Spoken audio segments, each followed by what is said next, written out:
Part of the team, I do this for all the naysayers and haters who made me one of the greatest. I know it kills you inside, that's why I do this for you. I do this for my father, who I've only seen from time to time in my dreams. I do this for you. I do this for my mother, who's finally clean, no longer a fan. I do this for you. I do this for my sister, my wife and my kids, cause they part of the team.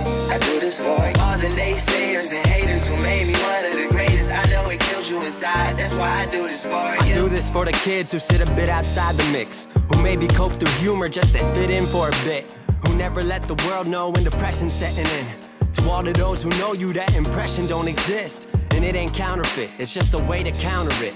I'm living things I dreamed about, I still encounter it. It ain't something that a cigarette or alcohol can fix, but all because of it I flipped it quick, went on to write some hits. This a success, off another breath. This the first step in searching to be nothing less than be the best in what you do, to prove their strength in being you. Learn so much in chasing dreams that I never would in school. Depends on where your passion lie, just no passion never lie. Life presents distractions, but your actions have to fortify the things that you believe in. Have to scream it like a battle cry and leave the ones who didn't looking stupid while they're asking why. Couldn't lie, I really do this for the ones I love.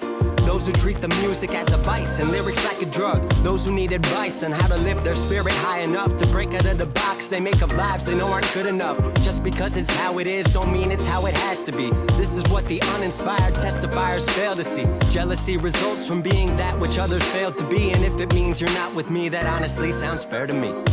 I do this for my father, who I've only seen from time to time in my dreams. I do this for you. I do this for my mother, who's finally clean, no longer a fan. I do this for you.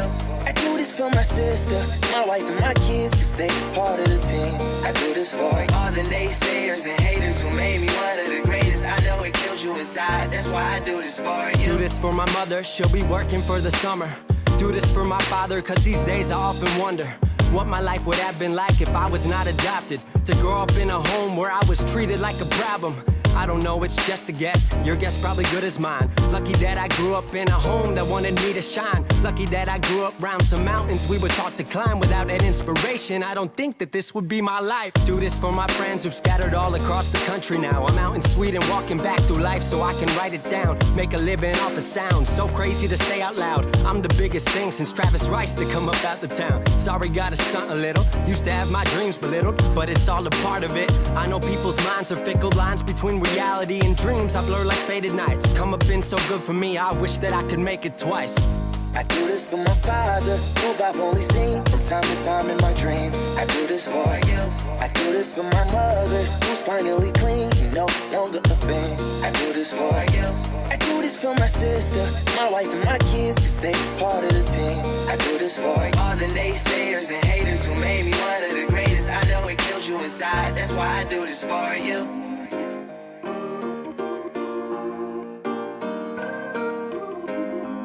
Yeah, yo, how y'all doing? Evening. It's good to see everybody here. You guys know the deal. We're no longer live streaming on TikTok, so we got to just do it this way. It's just the reality of the situation. Currently dealing with a 1-week shadow ban. More power to them. We don't care. We'll keep doing our thing over here. So thank you guys for making it. You could be anywhere. We know that, but you choose to be here with us. You guys know the format. You ask me questions. I talk to you about what's trending. Let me redo that. I talk to you about what's trending, then you guys ask me questions. Today was a slow day in the world of sports, but I'm still holding the show because next week I'm taking the beautiful Kim Jones. We're going to be on vacation, probably going to go hit up parts of Virginia, D.C., and New York. We'll be gone for about 5 days or so don't come looking for us. But we're going to enjoy the last vacation before the season starts. Tried to do one vacation every month this summer and did really well. So, anyways, I'm going to talk about what's trending, then I'll take your guys' questions, and we'll rock out from there. I want to remind everybody, though, sometimes you're going to get the honest truth from me. Sometimes you're not going to want to hear it. And that's the sad reality with a lot of topics today on TikTok and a lot of topics people were talking about today. I said some harsh reality, some harsh truths, and it didn't sit well with some people. And we'll address them as they come up. But first thing I want to talk about, guys, I'm going to pull it up here. And you guys are going to see this picture of Connor McQueen. Maybe you guys don't know who Connor McQueen is. Connor McQueen is an assistant a graduate assistant on the offensive side of the ball at USC football, okay? So he's underneath head coach Riley there, and he's trying to learn all that he can. And that's because he's been on other staffs before. He was at Oklahoma when Lincoln Riley was over there. He was an offensive assistant at that time, right? He has aspirations to be a coach. He's 28 years old, and he's a Texas kid. And what you need to know is from 2012 to 2016, he was the fourth-string quarterback at Texas A&M. All he did was hold for kicks. He held for kicks. And if you watch the documentary for Johnny Manziel on Netflix, Johnny Manziel and his agent, I'm forgetting the agent's name, but the agent stole the show. He doesn't get on the documentary until about 45 minutes in. And Johnny Manziel's agent comes out and he lets you know that they knew Johnny Manziel was going to fail a drug test at the combine. At the combine. So what they did was they were going to have Johnny Manziel's father fake a heart attack and have a quote-unquote heavy heart. So Johnny would do the workouts, and then he would have to leave, and it wouldn't look suspicious because he had to rush to the hospital to be with his father. But he was going to skip those drug tests because he was going to fail them. And then the agent lets it out, and he goes, it turns out Johnny would have failed drug tests all over at A&M, but it turns out the fourth-string quarterback was doing the pissing in the bottle for him. Fourth-string quarterback was Connor McQueen. So shout out to this man right here. I'd love to know if anybody's tracked it down. Are there any investigative reporters that are looking into it? I'm going to make a TikTok about this, by the way, when we're done with the show. Couple more things about that documentary. It wasn't the truth. You think you're getting a behind-the-scenes look at the truth, and you're not. That documentary is so propaganda-driven, you can't even believe it. Like, think about this, guys. They interview him, his father, his mother, his sister, and his best friend. And the only other person, his agent and Cliff Kingsbury, his offensive coordinator. They don't even interview Sumlin, his head coach for 2 seasons, his supposed recruiter, who said that's not like Johnny after he got arrested as a freshman. They don't even interview him. Sumlin, nope. What about Ryan Swopes, team captain? Nope. No teammates. No teammates at Cleveland. No teammates at A&M. None. We don't want to hear from the teammates. Not even Mike Evans. Not even the guy he's connecting on all these bombs with. They interviewed Mike Evans after, and he said, well, I hope he gets help. No teammates interviewed. No coaches interviewed, with the exception of his offensive coordinator for 1 season before he left to go be the head coach at Texas Tech. In the documentary, it shows you his final college game, and it's him against Mississippi State. Well, guys, I'm a damn almanac, and that's not true.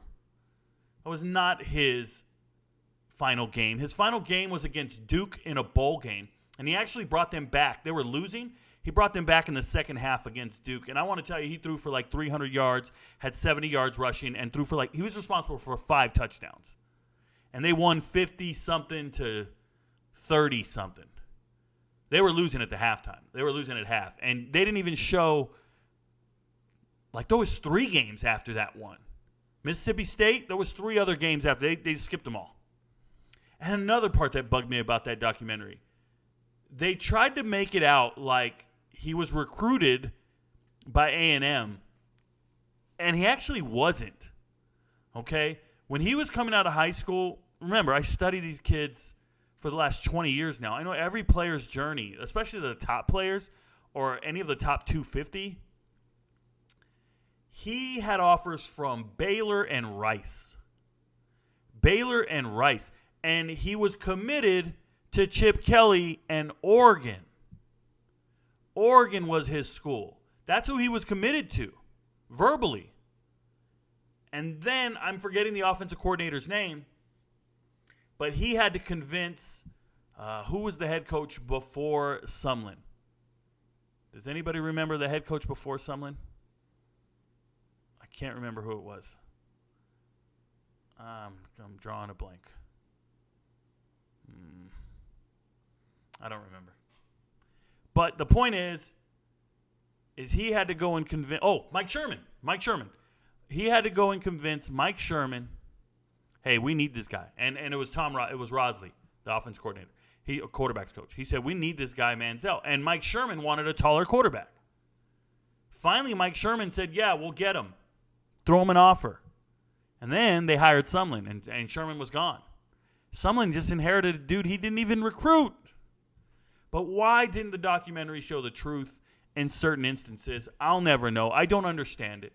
I don't understand why they didn't tell the truth in certain parts. But when you don't interview teammates, we get a manufactured thing about you. You know, they vaguely go over his domestic violence issues because the charges were ultimately dropped. They vaguely mention his drug addiction but never name a single drug. What do you think his drugs of choice were? They don't mention any of them. I'm telling you right now, the documentary's propaganda. I don't like propaganda, especially when you make a documentary and you say to yourself, this is a look into who I really am or who I really was. Johnny, have you done so many drugs you don't remember being committed to Oregon? Have you done so many drugs you don't remember not being recruited by Kevin Sumlin? And why can't we contact any of your teammates? You've had hundreds. We couldn't get one on camera. We had to get the little dude, your best friend, helping you sign signatures. I didn't like it, man. Shout out to Connor McQueen if he was pissing in a bottle. Way to enable a habitual offender. This is what I'm talking about. These people right here are the real problem. Terrell Williams. Terrell Williams is going to be coaching, y'all. Apparently, Mike Vrabel's going to sit out the preseason game so Terrell Williams can get in the game and coach. This is an assistant coach for the Tennessee Titans. It's a black man, and black men don't get opportunities to coach. And they want to tell you this is the feel-good story. I'm going to tell you this is ridiculous. You are not good enough to skip the game, Vrabel. You think you're giving a man an opportunity. You're not good enough to skip the game. I think coaches need to be coaching, doing their role. This is not a mock game. This is not this is not where you get to say, oh, I'm so good I don't need to be out there. Your starters are very good. We know they're pivotal. The reason starters don't play in the preseason games, the full game, it's not so you can evaluate the rest of the roster. You do that at practice every day. It's so you don't get injured. Mike Vrabel, you're not going to get injured coaching. Coach your damn game. Get the continuity in and learn your players. You just got a second-round draft pick quarterback. He's going to sit back and let these other guys coach the game. You're not that good. I could understand if Belichick said it or somebody who's like extremely entrenched and has bona fide credentials of being great. Vrabel's not him, bro. Vrabel needs practice coaching. He doesn't need to give an opportunity to Williams. And at the same time, I think Williams needs a genuine opportunity to be a head coach. If he's that good and it's warranted, why are we doing this? Why are we hiring retreads? Let me rephrase. Why are we hiring retreads? If there are guys on – Williams has been coaching for 25 years. And now you're going to give him a make-believe game to coach? You did that shit at practice. You're not good enough to skip a preseason game. Coaches are not good enough. I'm being real. At least not Vrabel. Hey, it got announced. Anthony Richardson's going to start the preseason game. Why the hell are we announcing this? Like we didn't know he's going to start the preseason game? That's what he's here to do. He's the 4th overall pick. How are you drafting a 4th overall pick on that roster with that team and not starting the guy? We know he's going to start. We know he's playing. Quick, put it in chat. What's the over-under on his number, on his completion percentage? They might give him easy plays, easy reads, checkdowns. What's the over-under on his completion percentage? How many balls are hitting the turf? Just tell me, is he going to do 50%? I bet he goes higher. I bet he does 60%. I bet he goes 6 for 10. And everybody gets excited. We'll see. We'll see. I've seen that man throw the wildest incompletions. The wildest. Shout out to Justin Jackson, running back. He said, the pay's not good enough for me. I'm out of here. He said, the pay's not good enough for me. I'm out of here. Justin Jackson has retired at 27 years old. First and foremost, not a very good running back. He's an alumni from Northwestern. So, this dude's done running. We know what he did. He used to run in the locker room. And in response to that, the Lions went ahead and signed Benny Snell. Now, I still think this is great news for Mo Ibrahim. For those of you who are out there, Minnesota running back, did not get drafted, but signed with the Lions. He got a $100,000 signing bonus as an undrafted free agent. $100,000 signing bonus is a huge signing bonus for undrafted free agents. The highest one this offseason, about 3 guys got $250,000. But $100,000 is still significant. Imagine you get $100,000 a tryout for a team, and they might cut you. If they're giving you $100,000, chances are they believe you're going to make the roster or make the practice squad. And they just want you to choose their team over all the others. So while all the other teams are offering $20,000 to sign, the Lions offered him $100,000. Now, I thought it was a mistake because you go to the Lions and you know they just got a first-round draft pick. They're going to give him carries. You're not going to get many carries in the preseason. But apparently Mo Ibrahim's so damn good, Jackson here just retired. Now, it probably has nothing to do with Mo Ibrahim, but it increases his chances of making it in the league, and I'm excited for undrafted running backs to make it. So, very excited for that. Shout out to the Lions. They also signed Teddy Bridgewater. This is a sign that Hendon Hooker is not going to be ready, and they needed a backup quarterback, so they obviously have Goff, and now they have Bridgewater, and Hendon Hooker's going to be on that unable to perform or physically unable to – the PUP list. You guys know the deal, the PUP list. So congratulations to Jackson for retiring. If you didn't know, in the NFL, you can retire. If you hit 3 seasons, you retire. And they get a good pension, man. A decent pension, I think. It's about $5,000 for the rest of their life. $5,000 a month for the rest of their life. Not a bad pension. Not at all. They obviously have to pay into it. But it goes up over the years. It's not quite the military's pension, but it's decent, man. They also don't have to do 20 years and be miserable like some of us. Already talked about this dude, Johnny Football. We'll get through that. Hey, C.J. Stroud. He says he felt disrespected when they brought Quinn Ewers in college. And I read it all. Let me say something about C.J. Stroud. C.J. Stroud and Bryce Young are 2 of the most ridiculous guys when it comes to this I felt disrespected narrative. These 2 guys, Bryce Young was the number 1 quarterback coming out of high school. C.J. Stroud was number 3. Number 2 was DJ Uiagalelei, and Stroud was 3. How disrespected were you when they ranked you 3rd overall? Okay. And then you went to Ohio State. Disrespected? They believed in you. You're 5 stars? You redshirt because Justin Fields was the starter. Not a big deal. That's not disrespected. And then you become the starter. You inherit the job the next year as a redshirt freshman.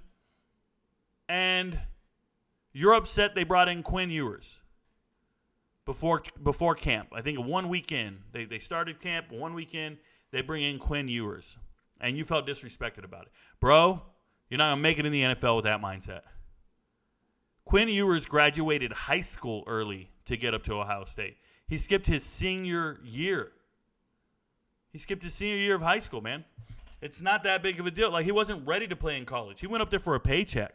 He went up there because they wouldn't allow him to make some money off his NIL in Texas as a high schooler.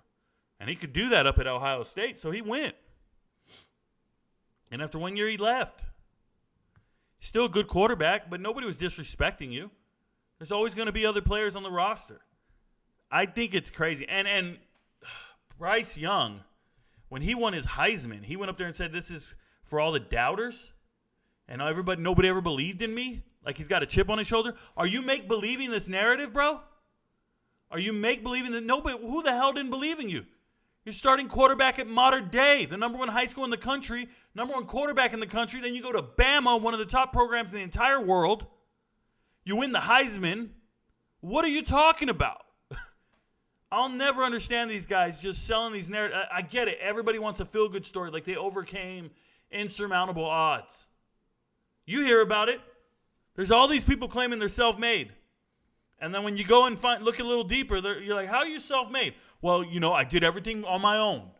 Okay, well, talk to me. Well, I got a $100,000 loan from my father, and then I went out and invested that, started a business. I failed twice, but then we got back on our feet. I was able to do this, and then I lived at home with my parents for about 3 years, just saving every penny I ever made. And then I was able to, that was $50,000 of my own money. And then what the hell are you talking about, bro? These guys come up with the most outrageous shit. Like, they really believe they're in the struggle. C.J. Stroud and Bryce Young haven't struggled a day. What adversity. What struggle and failure. Bro, you got to college. You became a star. I just did a video last night on Pee Wee Jarrett. Pee Wee Jarrett was a zero-star kid coming out of high school. Nobody wanted him. He went the JUCO route, played 5 games, got injured, had to get surgery on his throwing arm. Then grandmother passed away, then had to get another surgery. Then he dropped out of school, waited a year, posted a bunch of videos on Twitter, just workout after workout after workout. Nobody's giving him any offers whatsoever. No one gives a shit what he's doing. And then a JUCO that he played against, one of the coaches on the JUCO that he used to play against, not the JUCO he played for, that 1 year, those 5 games, one of the opponents saw his Twitter, one of the coaches, and I seen the text message. He wrote to him and said, hey, man, have you found a school to play at? And he said, nope, I was supposed to go to California, but nobody wants me. And the guy wrote, would you be interested in playing for us? And that changed his whole life. He became a starter at that second JUCO. And after 1 year, 30 touchdowns, 6 interceptions later, number 1 rated JUCO player in the country, turned down Division and FBS offers. Division I and FBS offers, turned them all down, and went to Division II, West Florida. The Argonauts. And last year, he lost in the semifinals of the Division II playoffs, but he's got another year to go, and I'm telling you guys, he's got the strongest arm I've ever seen in college football. He's got the strongest arm in the country this year. I posted the video about it. That's a guy who's got a chip on his shoulder. That's a guy who went through adversity to get where he's going. That's an NFL caliber arm. That's a story worth telling. Not this shit, guys. Not these dudes who've been 5 stars their whole lives. First round draft pick? You're not competing at camp. There's nobody at camp fighting for your starter reps. Nobody. You got them. You're the first round draft pick. You're literally entitled to the starting position. You're entitled to it. There's no other term to use. You live an entitled life. You are not Sean Clifford fighting for a roster spot as a 6th-round draft pick. You're not Aiden O'Connell fighting for a roster spot. Hell, you're not even Sam Darnold. Trey Lance, you're not even those guys. You are royalty. You are given the free pass, bro. You got the fast pass. You guys been there. You've been there. You go to that amusement park, all the people with the fast pass just cut you. Go straight to the front. Ain't got to wait for shit. You've been waiting for hours. Could you imagine if they got to the front of the line and go, oh, my God, I'm so tired. Oh, I've been standing in this line. We finally get on the ride. Nobody believed we'd ever get on this ride today. Can't believe people doubted us. You interview them when they get off the ride. They're like, yep, I knew I was meant to do this. I knew I was going to get on this ride today. Just waiting for my chance to strap in and sit down and lead it. Like, what are you talking about? Makes me sick, bro. Sorry for the rant. Hey, Nick Saban might be done. Nick Saban might be done. And they've showed me this many times. I decided to talk about it today. Nick Saban bought a mansion. $17.5 million mansion. Jupiter Island. You guys know this. If you're a head coach in the SEC, you're a head coach anywhere. You coach and you work 20 hours a day. You got no time off. You're recruiting. You're busy working with your team. You're developing. You got so much shit to do. You delegate everything to your subordinates, to all your other guys, but you're still busy. You don't have time to go to an island, let alone a $17.5 million island or house. You only do that when you ride off into the sunset. I don't know, man. Saban might be calling it quits soon. Who are they going to hire? I say they get Dabo. We'll see. We'll see. Or hey, how about Lane Kiffin? How about Lane Kiffin? What up, Bama fans? How about Lane Kiffin? And speaking of almost done, I've told everybody, the Cardinals are done. The second first rounder in a row, they're most likely done with Kyler Murray. I think they're done with him. And I think they're done with, they're obviously done with Josh Rosen after 1 year. So their leadership, whoever's making these draft selections, now they had a GM change after Josh Rosen, but how does a franchise recover from drafting quarterbacks back-to-back years? It'd be like, I'm not even joking, and I'm not exaggerating. It would be like the Colts drafting a quarterback next year in the first round. That's what the Cardinals did. The Cardinals took Josh Rosen 8th or 9th in the first round, and the very next year they took Kyler Murray first overall. And here we are. And they're not even sure if they're doing this fifth-year option. They don't even know what they want to do with this little guy. They don't know if they believe in him. They want to build around him. Just don't know. I know that he's not going to succeed. He's not going to make it, y'all. He's not built for it. Not in my assessment. All right, well, that's all that's trending today. Told you it was a light day. Let's go get these questions. See what's up. Joe Ross says, hey, Rico, how well do you think the Michigan State football team will perform this season? Do you think they have a shot to survive in this new Big Ten division, and what do you think about their linebacker room? All right, firstly, Michigan State's going to survive in the division because they're really good at basketball. So they're not going to get kicked out of the conference. I hope you're not. If you're asking how the football team will do in the Big Ten, not very good as long as they have Mel Tucker as head coach. He's just not getting it done. Okay? That's the reality of the situation. I don't know what survive means. They're not going to die. What do you mean by survive? They're not going to die. They're still breathing. No CPR needed. What was the other part of the question? Sorry. Linebacker room. Michigan State's linebacker room is one of the best in the Big Ten, I think. They're returning Cal Holiday. Great tackler. I believe in him. You know, the reason Michigan State's linebacker room is solid, they didn't address it in the transfer portal at all. They weren't worried about a thing when it came to the transfer portal.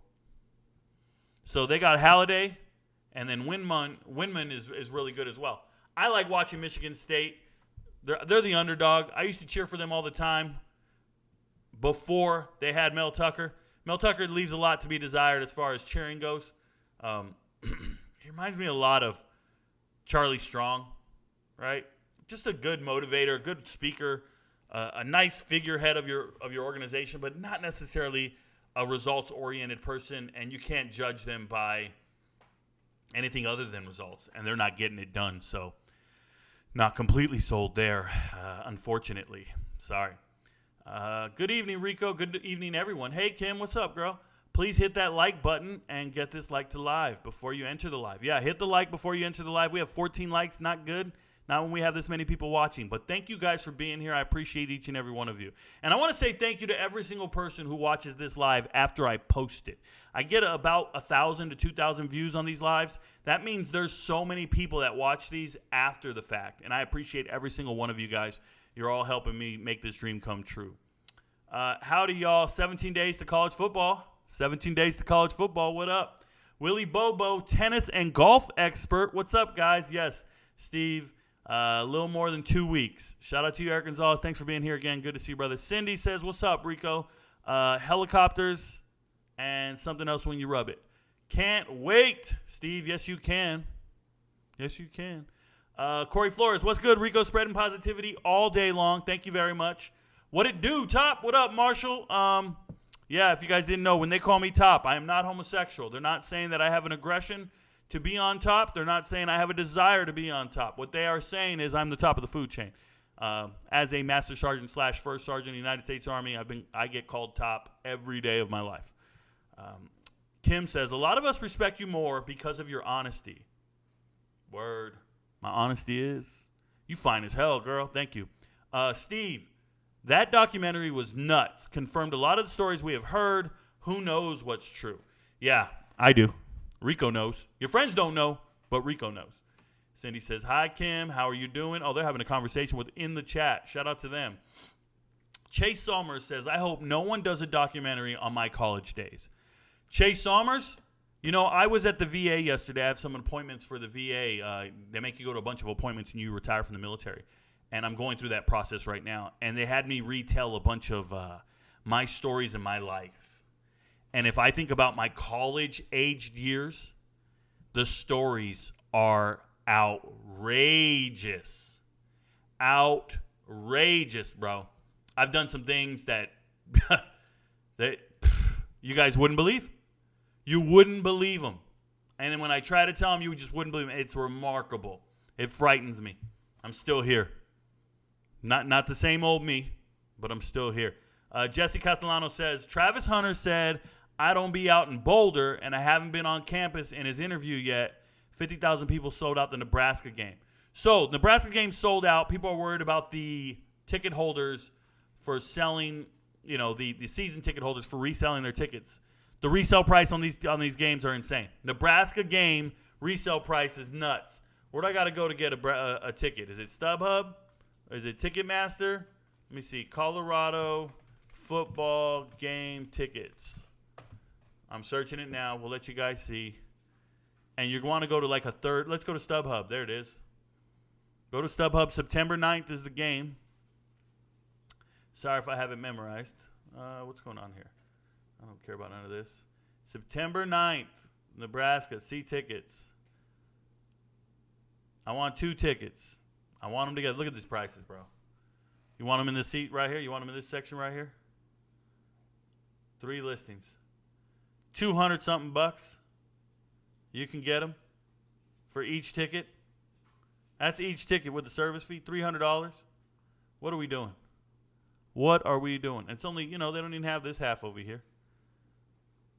$300 for a regular season game. Second game of the season. I don't know, guys. That's a bit much. Cirque du Soleil prices. But I'd do it. And the reason I'm saying that that's a bit much is because if you go to the Oregon State game, which is a better team, Oregon State is better than Nebraska. Look at these prices. Very affordable. $70, $80. Still there, but it's $70 and $80. So what are we doing? The Nebraska game is the expensive one. This event is selling fast. We can get tickets and fly out.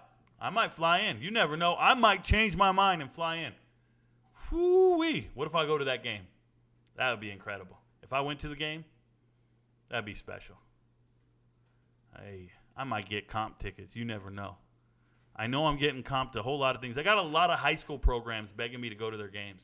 They want me on the field to record stuff. I'm thinking about it. 40% over under completion percentage. Okay, we got there. Completion percentage. If it's the same Philly offense, 57%, Chaz Crawford says. Yeah, I think they're going to be safe passes and checkdowns. At Rico, what is the one position you consider the weakest on Colorado's roster? Matt Agnew. So the weakest position on Colorado's roster, if I'm looking at singular position, it's going to be tight end. But if I'm looking at a collective position group, it's linebackers and probably linebackers. I would also say defensive ends, defensive linemen. But here's the thing about that. I actually don't think any of them are bad. It's just they're so good at other positions. Like, they're elite at quarterback. They're elite at running back. They're elite at wide receiver. They're elite in the secondary. So all there is left is, like, who's okay. I think they have a very good offensive line. So who's okay or not quite elite? And that's where I get into those other identifying people, right? So probably tight end. If Colorado has a successful season, do you think Sean Lewis will accept a job offer to be the head coach at a different university? So, Till, I think he wants a Power 5 offer. And then remember this. I've talked about this in the past. Sean Lewis was a head coach in the Group of 5, and he was doing well. But head coaches in the Group of 5 do not get hired to be Power 5 head coaches. To be a Power 5 head coach, you need to be a coordinator in the Power 5. It's just one of these things. They pick from here in their royalty in their group, and they never go outside it to go hire a Group of 5 guy. And I shouldn't say never, because it happens, but it only happens to guys who have a lot of head coaching experience. If you look at it, Hugh Freeze it happened for, Luke Fickell it happened for, and that's it. Like, I can't think of anybody else that was a slam dunk in that regard. Group of 5 to Power 5. So, Sean Lewis knows the game. I got to be a coordinator in the Power 5, and I got to succeed. And then you go to a team that's got nowhere to go but up. I think Sean Lewis is going to do great. I think the offense will be potent. But what seats are going to open after this year? And when you look around, the seats that are going to open are Indiana, West Virginia, Arkansas State, Boston College. And I think West Virginia is probably the most likely landing spot for Sean Lewis. A lot of his players transferred there out of Kent State. He knows that region for recruiting. So if Colorado does well, look for Sean Lewis to move to West Virginia if he gets hired there. And then the wide receivers coach, Bartola or whatever his name is, it's about time he gets a shot. You know, people don't ever really study wide receiver rooms and their impact. And I want to tell you, this guy was at Nevada under Norvell. And Norvell had a wide receiver room that back in 2020, 2019, 2021, somewhere around there, Nevada's wide receiver room was insane, guys. I'm going to do a video on it. Let me write this down. I want to do a video on Nevada's wide receiver room. Because it's important. Because I want people to learn. So, yeah, I think Sean Lewis has a chance to go somewhere else. How many players do you think will get drafted from Colorado in the next 2 drafts? I'd have to say, I don't want to give a number without really breaking it down and looking at it. I would imagine 1, 2, 3...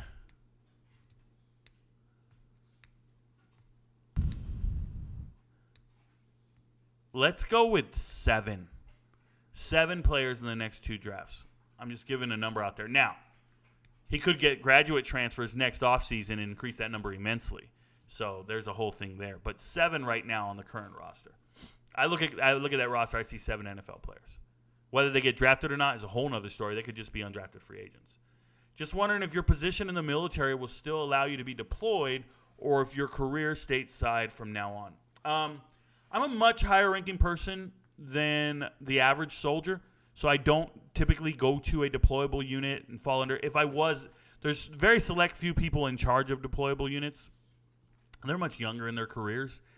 I'm not going to get deployed. I'm not going to a FORCECOM unit. I'm not going to a unit that's going to deploy forward. I do sometimes do international cyber missions where I'll go forward for like 2 or 3 weeks. I haven't done one of those since 2017. Since I got promoted, and I'm not going anywhere. Let me just make that very clear. I do have orders right now. I'm trying to get them deleted so I can retire, and I don't plan to ever go anywhere. That's the reality of the situation. Hey, Rico, I asked you who you thought would be the Wolverines wide receiver this season, and you told me to come back and just ask you, and I owe you an answer. Give me a second here. Oh, no. I thought I had it up. I actually did some studying on this, and I take notes. So I want to check my notes one more time. Bear with me.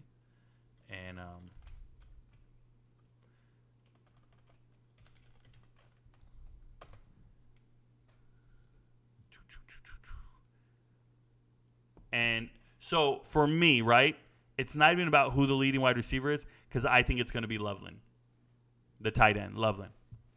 I really do. And when I looked across and I saw Roman Wilson there, I thought, oh, that's such a good pick. But for me, Loveland, Wilson, I have them written down in order. Wilson, Clemens, Johnson, Cornelius Johnson, and I believe O'Leary is the guy's name. O'Leary and Dixon I looked at. I watched a lot of film on them. I tried to study and understand what's going on. But I just feel like it's going to be a run-first offense, checking down, and they're going to follow the Georgia model of moving the ball last season. They have the pieces to just run the rock, and then play action to Loveland when they need to. So that's how I see Michigan State's offense going. A lot of the wide receivers transferred away because they're not getting the rock at Michigan. They're just not utilizing wide receivers, right? That's why the top wide receivers don't ever commit there. So that's where that's at. Apologize. I had to go back and look at it. Got in here a little late, Rico. Did you see the new betting allegations from Iowa football? Reggie Bracey, Arlen Bruce IV, and Jack Johnson. So I know all about the allegations. I want to tell you what I have. I don't like to do rumors. So I have in my inbox right now sources, the same sources that were so accurate with Hunter Deckers, telling me, hey, look, Arlen Bruce was in the thousands of dollars. And it was between he had another friend betting. They were both betting. They were convincing people to bet. And they were doing a bunch of things. Arlen Bruce is actually one of the worst bettors in this regard. Now, he transferred, right? He left to Oklahoma State. So he transferred away from Iowa. A lot of the guys accused of gambling jumped ship and left the state. So there's that. But I think Arlen Bruce is probably guilty. I'm waiting for there to be published information about it before I make a video about it. I've been very clear on this. I have people's names. I'm waiting for them to be published before I go into detail about what I know. And I know that Arlen Bruce was betting along with track athletes. So, yeah, the track athletes at Iowa and Arlen Bruce were all betting with the same bookie. Everybody thinks it's just an app bet here and there, but once you want to make bigger bets, you find somebody else who's willing to take those bigger bets, and they're called bookies. And they're everywhere. Bookies are everywhere. They're among us. They're easily accessible, and they're ready to take your money. And the minute you lose, the problem with a bookie is, and I told everybody this, and there was a video of somebody talking about it. Travis Kelce made a video talking about it, right? So I told everyone about it. Nobody wanted to listen to me. But the minute they saw somebody else talking about it, they start sending me the videos like, oh, my God, Rico, he's saying everything you said. Yes, you lose, a bookie will not collect. He will say, you lost? Cool. I need you to lose your next game. You don't owe me that $4,000. You don't have to pay me. Just go out there and lose the next game. And that's because he's betting $100,000 on the next game. And now you owe him, and you're going to lose that next game for him, so you don't pay him. And that's kind of how the integrity of sports is compromised by gambling. Happens all over the place, happens all the time, and it's always an IOU. You owe somebody. And look, the average person doesn't come across a bookie like that. You don't have the ability to influence games. You don't have the ability to do things. But when you look at Arlen Bruce in his game against... I was watching a game film. I can't remember the game. I want to remember the game. I can't remember the game. But he muffed a punt. He muffed a punt in the second half, and they were trying to come back. And it's just one of those moments where you're like, did he have the under? Why did he muff that punt? Watch him drop passes. He stumbled and fell right before the end zone on one of the plays. I went and studied him immensely after I got all the accusations. And I wanted to make a video. I mean, it's probably in my drafts. Just waiting. So, Colts should draft a quarterback next year. Loaded class. Yeah, Steve, everybody should. I know you say you don't stream FCS games, but would you make an exception for the big games? Montana, Montana State, North Dakota State, South Dakota State. No, I will not make an exception for the big games. I got to watch all the FBS games. What I'll make an exception for is I will watch them when they play an FBS team. I will also watch the playoffs, but I have to be consistent. I will always watch the FBS games, and I'm excited for Southern Illinois this year. I think they're going to be very good. Southern Illinois, they lost their star safety. He transferred to Arkansas, but Illinois. He transferred to Illinois. Bush is his name, Clayton Bush. But I'm really big on Southern Illinois this year.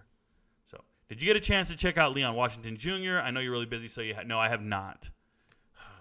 Leon Washington Jr. One man, guys, and I had a bunch of medical appointments yesterday. Thank you for the information. Hit the like on the way in. Thank you, guys. Do you like Dino Babers? Do you think Dino Babers is in the hot seat? Yeah, I do. And I think a lot of the kids who committed to the school are going to bounce.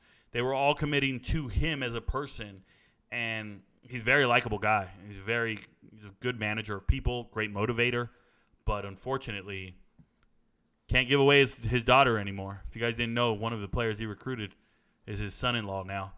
He got a player to transfer from A&M, offensive lineman, fat white dude, marries his daughter, and Dude, you're giving away your daughter to recruits? I don't know what's going on. I'm in a pickle, Rico.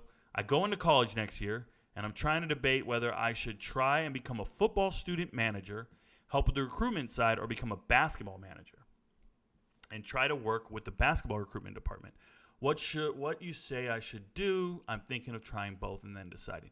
So AJ interviews, try both, do whatever you want. But let me tell you something. I had a young man today reach out to me about a week ago. He asked me for advice on how to get an internship within a recruiting department. And I told him what to do. I gave him tips. I said, I want you to do the following things. I want you to go to Max Prep Sports. And I want you to go look at all conference teams. And I want you to look at statistical leaders within your region of recruiting. So wherever the school is, look in that whole area and learn the high schools. Learn their hierarchy. And then find out who wins all conference. And go look at all the all conference kids. And find out which one of those kids doesn't have a 24/7 page. Which one of these guys was all conference, all district, all state, whatever, but doesn't have a 24/7 page. And then I just want you to go to Google and search their name. But after you search their name, do a space, huddle. And find their huddle tapes.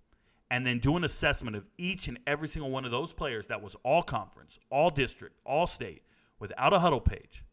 And put together an entire database of those guys. And then you walk into that meeting and you say, these are the 25 guys your recruiting department doesn't even know about that I think are capable of playing at the FBS level. Have 25 guys on the ready right now when you walk in there. And this kid did exactly that. And he wrote me back today. And he said, Rico, I got the job. I got the internship. He thanked me. I sent the screenshot to Kim. Matter of fact, I could probably pull it up. I don't want to show you guys his name. And for me, it's wins like that, guys, that really mean a lot to me. There it is. I don't know if you guys can read it backwards. He said, Rico, I ended up getting that internship. I owe it a ton to your tips. Keep up the great content, and thank you for all your help. That's why I do this, right? Whoa. I do this for my father. No, I think it's incredible. So, AJ, I want you to chase your dreams. If you need help, I'm probably not going to be able to help you when it comes to basketball internship or anything of that nature. But I'm going to tell you, don't sell yourself short. There's people out there chasing their dreams and doing what they want to do. I did it. You can do it. We can all do it, right? Billy Napier from University of Louisiana Lafayette. They're just called the Raging Cajun to Florida. What about him? I don't know what you're saying there. He just wrote his names. Cade McNamara going to do well at Iowa. Does Brian Ferentz take over when Kirk ultimately retires, even though I don't think he'd get a job anywhere else? So David Pithen, no, when a coach retires, he doesn't choose his replacement.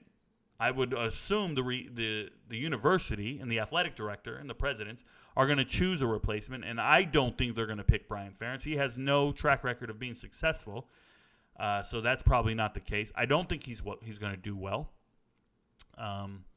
It's hard to win games when your players are betting on the under. That's the reality. So, hey, Rico, do you think well-off media give off too much practice film to their opponents? Not at all, Chris Jones, not at all. Nobody's worried about what you see on practice. They're not showing you much. No. They already know what Sean Lewis does. They've studied Kent State. You study Kent State's offense. You go and study the different position groups, coaches, and you study them individually by position group. They're not showing off too much. Nah. Norvell recruited a high 4-star wide receiver, Jordan Ross, who is a beast. Shout out to him. Shout out to the Salukis. They have Patriots, Old Turf. The more you know, there you go. Yeah, Jackson is an activist. Football is his second passion.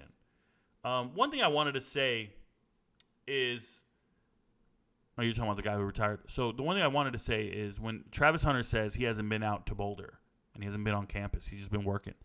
He has got it in his mind he's going to be a professional athlete. So he is training like one, and he's focused on what he's doing. He doesn't go out and socialize much. He's just focused on being an athlete every day. I want you guys to understand I have a very similar mindset. I am focused on just my content. I don't go out and do anything. I wake up and I grind. And when you have that mindset, you have no choice but to succeed. So that's what happens. You succeed, right? Do you think Marvin Harrison Jr. would have been a top 5 pick if he could have entered the draft last year?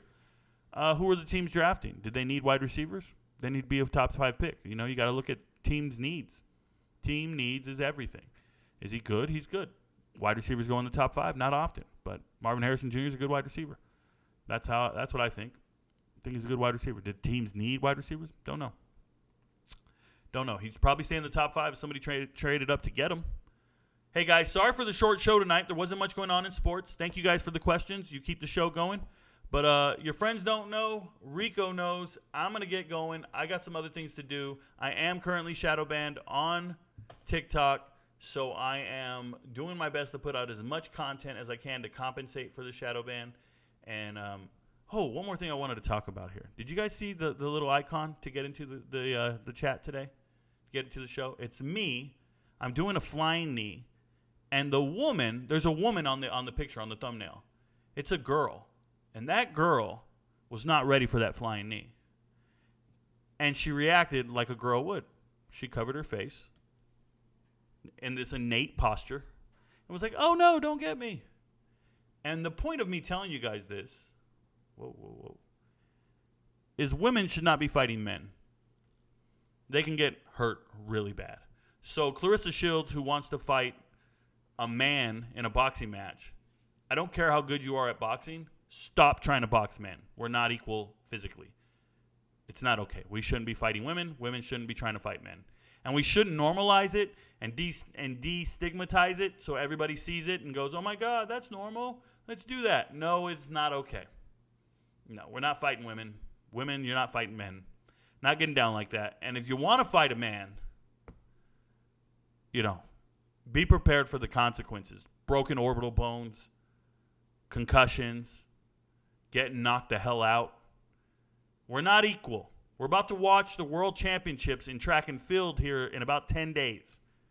And when we watch the World Championships, there will be men and women events because we're not equal. Physically, we are not equal. And any feminist who shows up and starts spouting her nonsense to tell me how equal we are physically, come see me. I'd love to meet you. Let's just arm wrestle. We don't even have to fight. Let's just arm wrestle. Are you shitting me? It's ridiculous. Well, your friends don't know, but I sure as hell know. Shout out to all of you guys. Thank you guys for making my dreams possible. I couldn't do it without you. Peace. My father, who I've only seen from time to time in my dreams. I do this for you. I do this for my mother, who's finally clean and no longer a fan. I do this for you. I do this for my sister, my wife and my kids, cause they part of the team. I do this for all the naysayers and haters who made me one of the greatest. I know it kills you inside, that's why I do this for you. I do this for my father, who I've only seen from time to time in my dreams. I do this for you. I do this for my mother, who's finally clean and no longer a fan. I do this for you. I do this for my sister, my wife and my kids, cause they part of the team. I do this for all the naysayers and haters.